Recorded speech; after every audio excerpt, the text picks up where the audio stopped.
In 2022, the Louisiana Legislature passed Senate Bill 424, allowing temporary exemption to the requirement of vessel operators born on or after January 1st, 1984, to successfully complete a boating education course approved by the National Association of State Boating Law Administrators before operating a vessel in Louisiana with a motor in excess of 10 horsepower.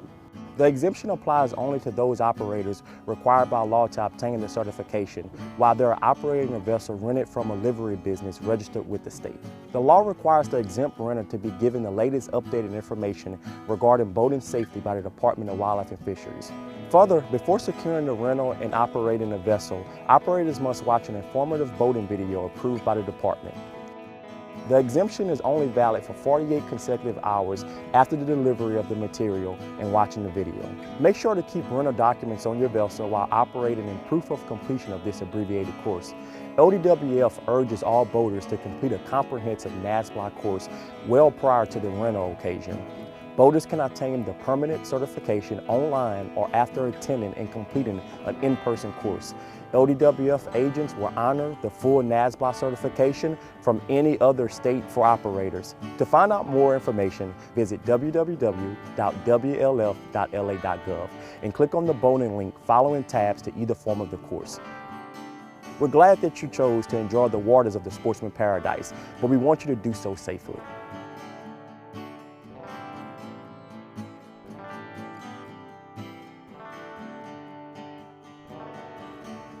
Every vessel must have on board a U.S. Coast Guard approved wearable personal flotation device, or PFD, that is readily accessible, in good condition, and are properly sized for each occupant. Sizes can be found on the label with the Coast Guard approval stamp. Most boaters will have ready or be wearing a Type 1, 2, 3, or 5 PFD. All people under 17 must wear a PFD while underway on a vessel less than 26 feet in length. Type 1 PFDs are for offshore or remote waters where rescue could take considerable time. They will turn most unconscious victims face up. Type 2 PFDs are for nearshore waters with moderate rescue times.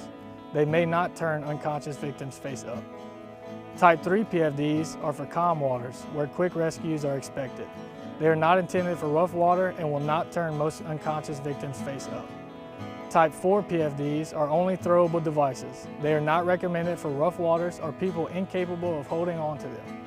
All vessels 16 feet in length and larger are required to have at least one Type 4 PFD aboard and accessible. Type 5 PFDs are special use devices designed for specific activities and must be used in accordance with their labels. Some must be worn to be acceptable.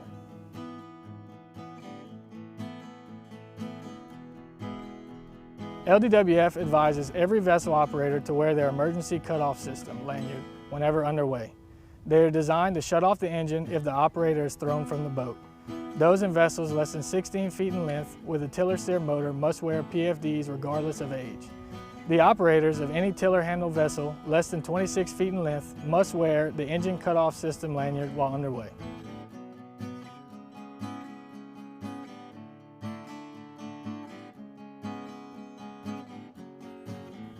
Although many regulations span different types of vessels, personal watercrafts have specific regulations and characteristics that you must be aware of to remain legal and safe on Louisiana waters. Regardless of boater safety education status or the exemption of livery vessels, it is unlawful for any person under 16 years of age to operate a PWC on the waters of the state. It is also unlawful for anyone to knowingly allow a person under 16 years of age to operate a PWC. All occupants aboard a PWC must wear a United States Coast Guard approved Type 1, 2, 3, or 5 personal flotation device while underway. PWC operators must attach the emergency cutoff lanyard to themselves to ensure the engine being shut off in the event of a fall overboard. It is illegal to operate a PWC between sunset and sunrise. There are no legal nav light configurations allowing nighttime PWC use. In order to legally pull a skier or tuber from a PWC, the PWC must be rated for at least 3 people, 1 operator, 1 competent observer, and 1 remaining seat for the skier. It is illegal to weave through congested traffic, jump the wake of another vessel when vision is obstructed, and to operate in a manner requiring swerving at the last moment to avoid collision. Always remember throttle power is required to effectively steer a PWC. Complete loss of throttle equals complete loss of steering.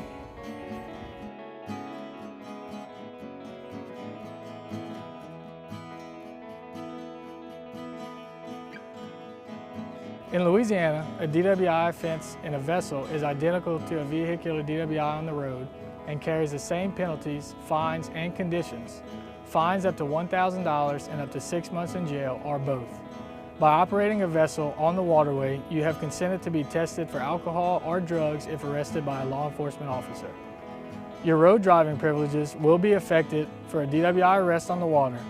If your driving privileges on the road have been suspended or revoked as a result of a DWI, your boat driving privileges will also be suspended or revoked. By Louisiana law, a person is deemed to be intoxicated if they have a blood alcohol content of 0.08 grams per cent or greater and is 21 years of age or older. A person is deemed to be intoxicated if they have a blood alcohol content of 0.02 grams per cent or greater and is under 21 years of age. Impairment from any substance, including prescribed medication, affects your ability to operate a vessel or vehicle safely, not only making you an illegal operator, but also a deadly operator. Those without regular exposure to boating stressors like sun glare, heat, vibration, and wave action will suffer fatigue that reduces reaction time. If a vessel operator is impaired, these boating stressors magnify their inability to react and make reasonable decisions. One drink on the water can have the effect of 3 drinks on dry land. Passenger behavior is also affected by impairment. Impaired passengers create dangerous distractions to the operator and may put themselves and others in unsafe positions on the vessel. The operator of a vessel is responsible for the safety of every person aboard his or her vessel. We want people to enjoy our waters, but we demand that they make good choices, keeping your safety and the safety of others sharing the water as their top priority. Don't make the wrong choice because it could be the last choice you ever make. You will have to live with the choices you make. That choice could be the one that takes your life and someone else's.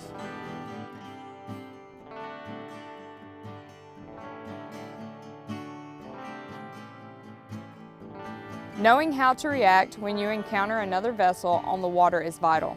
The 4 main terms to remember for encountering situations are: the giveaway vessel is required to take early and substantial action to avoid collision by stopping, slowing down, or changing course. The stand-on vessel should maintain its course and speed unless it becomes apparent that the giveaway vessel has not made appropriate adjustments. A power boat is a vessel that is propelled mechanically by a motor. A sailboat is a vessel that is propelled by a sail. Many sailboats have auxiliary motors. When propelled by these auxiliary motors, they are considered power vessels. When 2 power vessels meet head-on, both vessels are the give-way vessels and should keep to their respective right. When a power boat meets with a sailboat head-on, the power boat is the give-way vessel. When 2 power vessels meet in a crossing situation, the vessel to the operator's left side is the give-way vessel. The vessel to the operator's right side is the stand-on vessel. When a power boat meets a sailboat in a crossing situation, the power boat is the give-way vessel.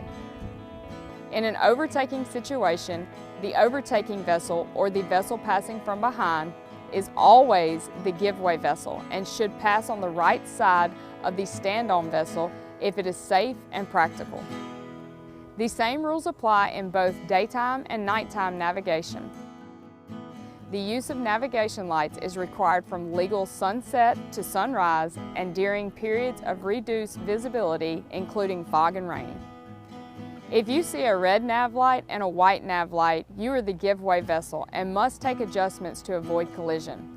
If you see a green nav light and a white nav light, you are the stand-on vessel. You should maintain course and speed unless it becomes apparent that the give-way vessel is not taking appropriate action.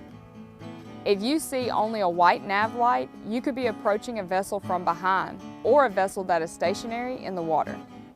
Never assume that other boaters' navigation lights are working correctly.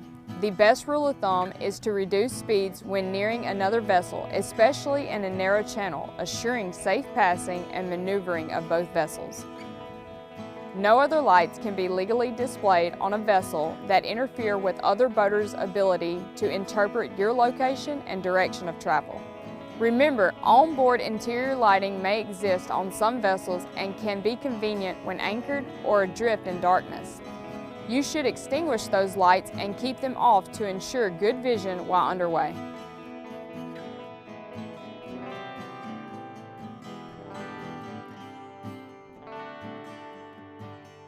There are several important things to remember before you pull water sport occupants with your vessel. Louisiana law requires any person participating in water sports, skiing, ski tubing, wakeboarding, wake surfing, parasailing, etc., to wear a Type 1, 2, or 3 PFD when outside of the vessel. Inflatable PFDs are not approved for persons being towed. Any vessel used to pull skiers must have a competent observer on board to watch the skier, notifying the operator of any issues. The operator must keep a proper lookout forward to either side of the course of travel and cannot serve both functions. The observer has to be able to recognize a dangerous situation before it happens and to properly relay the signals from the skier or tubers to the operator. If the vessel is equipped with a 7-inch by 14-inch wide angle convex mirror designed and positioned to observe skiers, this requirement does not apply. Be sure to review their skier hand signals before beginning. Verbal communication would be impossible once skiers are in tow. It is only legal to pull skiers on tubes from 1 hour prior to legal sunrise until 1 hour after legal sunset. The operator of a ski vessel must operate in a safe manner, maintaining safe distances from vessels, people, and objects that may cause damage or injury. Do not pull skiers and tubers near structures or other vessels. Pay extra attention when executing turns at greater speeds. Ski tubes can be slung out to the side of the tow vessel or even in front of it if sharp turns are made at higher speeds. If pulling multiple skiers, ensure that the tow lines are the same length to prevent skiers being tangled in the lines. Learn to recognize swimming areas, diver down flags, and buoys indicating hazards or exclusion areas. Stay at least 100 feet away from these areas. Never allow skiers to attach the tow lines around any extremities of their body or torso. Ensure they are only holding on to designated handles of lines designed for skiers. Ensure that the motor is completely shut off with the propeller stopped whenever occupants are departing or boarding the vessel. Operators of all vessels, including those pulling skiers, are responsible for the wake created by their vessel and everything the wake impacts. It is recommended that skiing activity be done in open bodies of water away from congested areas with boating traffic, especially in narrow channels. For other boaters that encounter vessels towing skiers, exaggerate the distance you stay behind their skier and avoid following directly behind them, as skiers often fall or get ejected from tubes.